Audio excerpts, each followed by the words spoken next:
ഇനി എത്ര പത്തിരിയും ഈസി ആയിട്ട് നമുക്ക് ഉണ്ടാക്കിയിട്ടെടുക്കാൻ വേണ്ടിയിട്ട് പറ്റും. പ്രസ് വേണ്ട, റോൾ ചെയ്തെടുക്കണ്ട, പരത്തണ്ട, കുഴക്കണ്ട, ഒന്നും ചെയ്യണ്ട.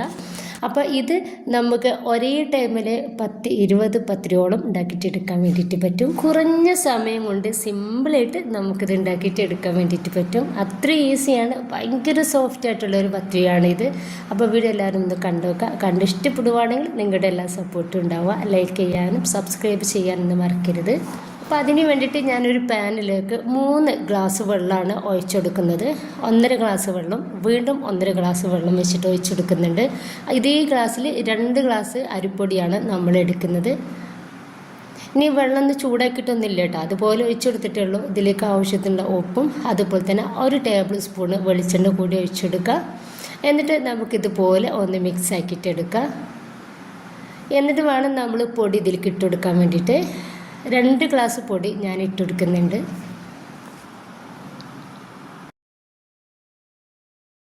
ഇനിയിപ്പോൾ നമുക്കിത് നന്നായിട്ടൊന്ന് മിക്സാക്കി കൊടുക്കുക. അപ്പോൾ ഈ ഒരു പൊടി നമ്മുടെ ഒരു വെള്ളത്തിൽ കിടന്നിട്ട് നന്നായിട്ട് ഒന്ന് കട്ടകളൊന്നും ഇല്ലാത്ത രീതിയിൽ ഒന്ന് റെഡി ആയിട്ട് കിട്ടണം. ഇങ്ങനെയൊക്കെ ചെയ്തതിന് ശേഷം വേണം നമ്മൾ തീ കത്തിക്കാൻ വേണ്ടിയിട്ട്. നന്നായിട്ടൊന്ന് മിക്സാക്കി കൊടുക്കുന്നുണ്ട്. അതിനിപ്പോൾ നന്നായിട്ട് ഞാനൊന്ന് മിക്സാക്കി കൊടുത്തതിൻ്റെ ശേഷം ഈ ഒരു സമയത്ത് ഗ്യാസ് ഒന്ന് ഓണാക്കിയിട്ടുണ്ട്. ഏറ്റവും ലോ ഫ്ലെയിമിൽ ഇട്ടിട്ട് വേണം നമ്മൾ ഇതുപോലെ ഒന്ന് മിക്സ് ചെയ്ത് കൊടുക്കാൻ വേണ്ടിയിട്ട്. അപ്പോൾ നമ്മൾ കൈ എടുക്കാതെ തന്നെ മിക്സാക്കി കൊടുത്തുകൊണ്ടിരിക്കുക. ഇപ്പോൾ ചെറുതായിട്ട് നമ്മുടെ പാൻ ഒന്ന് ചൂടായ സമയത്ത് തന്നെ ഒന്ന് തിക്കായിട്ട് വരുന്നുണ്ട്. അപ്പോൾ ഈ വേഗത്തിൽ നമുക്ക് ഇതൊന്ന് റെഡിയായിട്ട് കിട്ടും. കാരണം അരിപ്പൊടി ആയതുകൊണ്ടിട്ട് തന്നെ വേഗത്തിൽ ഒന്ന് റെഡിയായിട്ട് കിട്ടും. ഇപ്പം ഞാൻ ഒരു മീഡിയം ഫ്ലെയിമിലേക്ക് ഇതൊന്ന് തീയൊന്ന് ഇട്ട് കൊടുത്തിട്ടുണ്ട്. എന്നിട്ട് നന്നായിട്ട് തന്നെ ഒന്ന് മിക്സാക്കി കൊടുക്കുകയാണ്. അപ്പോൾ അതാ ഈ ഒരു ടൈമിൽ തന്നെ നമ്മുടെ പൊടി ഏകദേശം ഒന്ന് തിക്കായിട്ടുണ്ട്. അപ്പോൾ ഇത് പോരാ, നമുക്ക് ഇത് നന്നായിട്ട് വേവായിട്ട് കിട്ടണം. ഇത് നമ്മൾ കുഴക്കേ പരത്തേ ഒന്നും ചെയ്യാതെയാണ് റെഡിയാക്കിയിട്ട് എടുക്കുന്നത്. അപ്പോൾ അതുകൊണ്ടിട്ട് തന്നെ നന്നായിട്ട് വേവായിട്ട് കിട്ടണം നമുക്ക് ഒരു പൊടി. അപ്പോൾ ഇതാ നന്നായിട്ട് തന്നെ വേവായിട്ടുണ്ട്. അപ്പോൾ ഈ ഒരു രീതിയിൽ വേണം നമുക്കിത് കിട്ടാൻ വേണ്ടിയിട്ട്. അപ്പോൾ ഉൾഭാഗം ഒക്കെ നന്നായിട്ട് വേവായിട്ട് കിട്ടുന്ന രീതിയിൽ തന്നെ ഒന്ന് റെഡിയാക്കിയിട്ട് എടുക്കണം.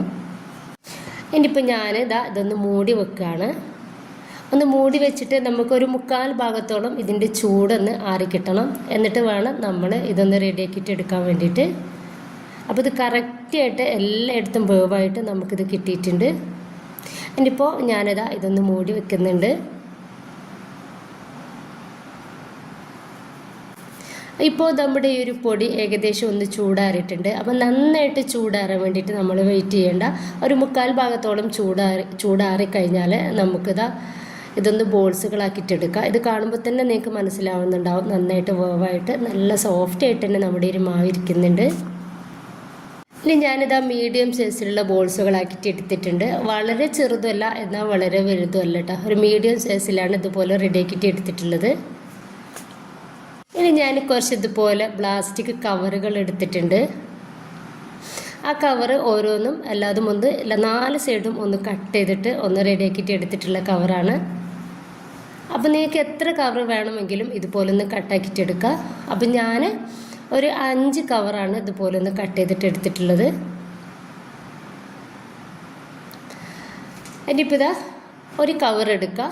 എന്നിട്ട് അതിൽ കുറച്ച് വെളിച്ചെണ്ണ ഓയിൽ എന്തെങ്കിലും ഇതുപോലെ ഒന്ന് തേച്ചെടുക്കുക. എന്നിട്ട് അതിൻ്റെ ശേഷം ഞാനൊരു ബോൾസ് എടുത്തിട്ടുണ്ട്.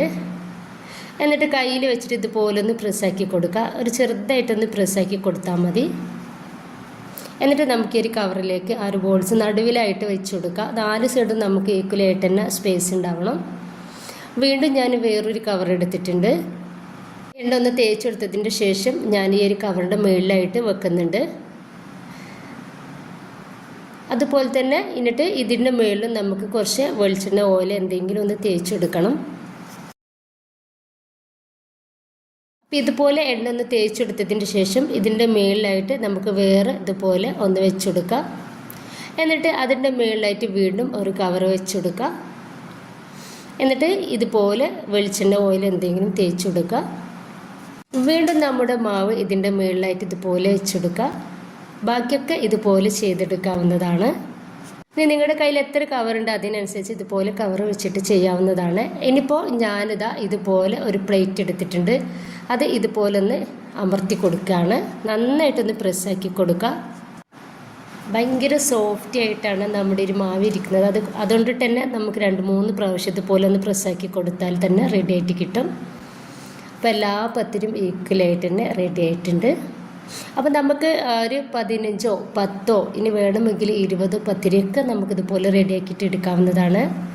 ഒറ്റ ട്രിപ്പിന് തന്നെ നമുക്കിതുപോലെ പത്തിരി പരത്തിയിട്ട് എടുക്കാൻ വേണ്ടിയിട്ട് പറ്റും കേട്ടോ. ഓരോന്നായിട്ട് റെഡിയാക്കി നമ്മുടെ ടൈം ഒരിക്കലും നമുക്ക് വേസ്റ്റ് ആക്കേണ്ട ആവശ്യമേ വരുന്നില്ല. ഇനിയിപ്പോൾ ഈ ഒരു കവർ എടുത്ത് മാറ്റാം. അപ്പോൾ പത്തിരി ഞാൻ എടുത്തിട്ട് ഇനി പൊടിയിലൊന്ന് ഡിപ്പ് ചെയ്തിട്ട് ഒന്ന് തട്ടിയിട്ട് നമുക്ക് പ്ലേറ്റിലേക്ക് മാറ്റി കൊടുക്കുക. അത് കാണുമ്പോൾ തന്നെ നിങ്ങൾക്ക് അറിയുന്നുണ്ടാവും ഭയങ്കര സോഫ്റ്റ് ആയിട്ടാണ് നമ്മുടെ ഒരു പത്തിരി ഇരിക്കുന്നത്. അതിനിപ്പോൾ പൊടിയിലേക്ക് ഇട്ട് കൊടുത്തിട്ടുണ്ട്. ഇതുപോലെ ഒന്ന് റെഡിയാക്കി എടുത്തതിൻ്റെ ശേഷം നമുക്ക് പ്ലേറ്റിലേക്ക് മാറ്റി കൊടുക്കാം. ബാക്കി എല്ലാതും ഞാൻ ഇതുപോലെ ഒന്ന് ചെയ്തെടുക്കുന്നുണ്ട്.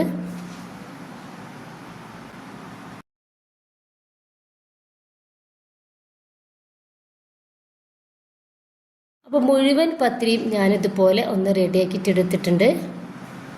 ഇനി നമുക്കിത് ഓരോന്നും ചുട്ടെടുക്കാവുന്നതാണ്. നന്നായിട്ട് ചൂടായിട്ടുള്ള പാനിലേക്ക് ഞാൻ പത്തിരി ഒന്ന് ഇട്ടെടുക്കുന്നുണ്ട്. നമ്മുടെ ഈ ഒരു തീ നല്ല ഹൈ ഫ്ലെയിമിലേക്ക് മാറ്റണം കേട്ടോ. എന്നെങ്കിൽ മാത്രമാണ് നമുക്ക് പത്തിരി വേഗത്തിലൊന്ന് റെഡിയാക്കിയിട്ട് എടുക്കാൻ വേണ്ടിയിട്ട് പറ്റുള്ളൂ. പത്തിരി മറിച്ചിട്ട് കൊടുക്കൽ എപ്പോഴാണെന്ന് വെച്ചാൽ നമ്മുടെ ഒരു പത്തിരിൻ്റെ മേലിൽ നന്നായിട്ട് ആവി വരുന്ന സമയത്ത് നമുക്കിതുപോലെ മറിച്ചിട്ട് കൊടുക്കാം. അപ്പോൾ അതൊന്ന് നന്നായിട്ട് പൊള്ളിച്ച് നമുക്ക് കിട്ടിയിട്ടുണ്ട്. ബാക്കി കൂടി ഇതുപോലെ ചെയ്തെടുക്കുക. അപ്പോൾ ഇത്രയേ ഉള്ളൂ. നല്ല സോഫ്റ്റ് ആയിട്ടുള്ള നമ്മുടെ പത്തിരി റെഡി ആയിട്ടുണ്ട്. നമുക്ക് ഒരുപാട് ടൈമൊന്നും വേണ്ട. വളരെ ഒരു 10 മിനിറ്റിനുള്ളിൽ തന്നെ നമുക്ക് ഈ ഒരു പത്തിരി റെഡിയാക്കിയിട്ട് എടുക്കാൻ വേണ്ടിയിട്ട് പറ്റും. അപ്പോൾ എല്ലാവരും ഇതുപോലെ ഒന്ന് ട്രൈ ചെയ്ത് നോക്കുക. നിങ്ങളുടെ അഭിപ്രായങ്ങൾ കമൻ്റായിട്ട് അറിയിക്കുക. ഇഷ്ടമായിട്ടുണ്ടെങ്കിൽ നിങ്ങളുടെ എല്ലാ സപ്പോർട്ടും ഉണ്ടാവുക. ഇൻഷാ അല്ലാഹ്. Okay, by.